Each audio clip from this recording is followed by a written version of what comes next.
D boss Darshan Thoogudeep ಅವರ ಜೀವನದಲ್ಲಿ ರೇಣುಕಾ ಸ್ವಾಮಿ ಅನ್ನೋ ಹೆಸರು ಭಾರೀ ದೊಡ್ಡ ಬಿರುಗಾಳಿ ಎಬ್ಬಿಸಿದೆ.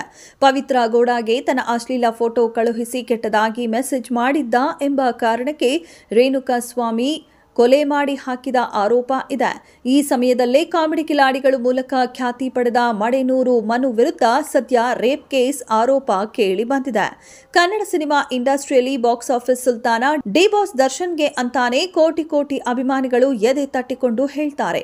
ಹೀಗಾಗಿ ಡಿ ಬಾಸ್ ದರ್ಶನ್ ತೂಗ್ದೀಪ್ ಅವರಿಗೆ ಶತ್ರುಗಳ ಕಾಟ ಕೂಡ ಜಾಸ್ತಿ ಆಗಿಯೇ ಇದೆ ಅಂತ ಕೂಡ ಹೇಳ್ತಾರೆ. ಡಿ ಬಾಸ್ ದರ್ಶನ್ ತೂಗ್ದೀಪ್ ಅವರ ಅಭಿಮಾನಿಗಳು ಹೀಗಿದ್ದಾಗಲೇ ಮಡೆನೂರು ಮನು ಮತ್ತು ರೇಣುಕಾ ಸ್ವಾಮಿಗೆ ಹೋಲಿಕೆ ಮಾಡಲಾಗ್ತಿದೆ.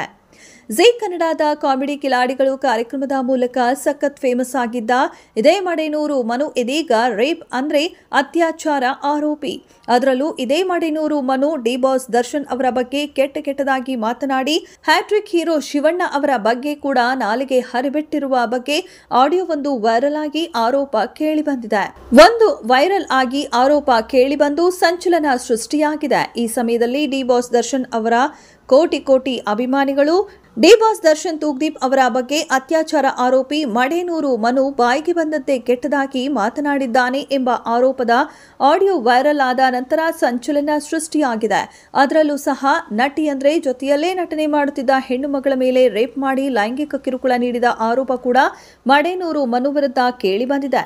ಹೀಗಿದ್ದಾಗಲೇ ರೇಣುಕಾ ಸ್ವಾಮಿಗೆ ಬುದ್ಧಿ ಕಲಿಸಿದ ರೀತಿಯಲ್ಲೇ ಮಡೆನೂರು ಮನುಗೂ ಕೂಡ ಈಗ ಬುದ್ಧಿ ಕಲಿಸಿ ಒಂದು ಗತಿ ಕಾಣಿಸಿ ಅಂತ ಈಗ ಸೋಷಿಯಲ್ ಮೀಡಿಯಾದಲ್ಲಿ ಆಗ್ರಹ ಮಾಡಲಾಗುತ್ತಿದೆ.